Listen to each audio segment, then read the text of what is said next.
Scott Seifer here for Back in a Minute. Thanks for joining us again. We're here in our Sterling office, the gateway to Sterling, right over here on Sterling Boulevard. And I was thinking about a story that my son and I had a conversation over the weekend. And sometimes it's just the smallest little things, if done consistently, it makes a huge deal. Like the proverbial mustard seed in the Bible. It's a small seed, but then it grows into one of the largest trees. The birds are living in there. Or like yeast in bread. Yeast, you'd think like a rather inert substance, but unless you give that little bit of yeast, then the bread leavens. And the same thing with some of the more popular myths and misconceptions that we see in our contemporary drug culture, I call it. So one of the discussions we had was kind of a famous French philosopher. I think his name's René Girard. René Girard, not René Descartes. That's the guy who said, "I think, therefore I am." That gives a lot of people a lot of credit. Because that's the whole point. Is like some people just don't think about their daily lifestyles, what we call the chiropractic lifestyle. So one of the things that René Girard was known for was this concept called Memesis. Memesis sounds like mimic, and that's what it is.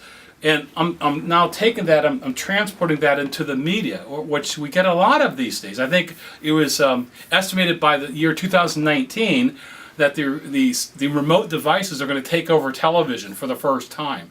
So watch that's coming.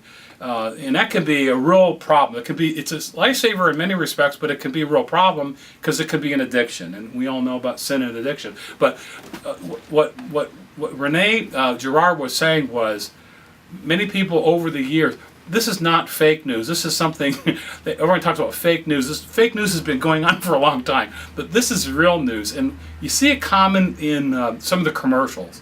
Ever since the drugs, for example, were allowed to be seen on commercials, and that was a change, 30 years ago. Well, now we're starting to see the shakedown from all that. It's similar when cigarettes used to be on commercials, but now someone had the integrity to say enough is enough. Maybe we've reached that critical mass right now.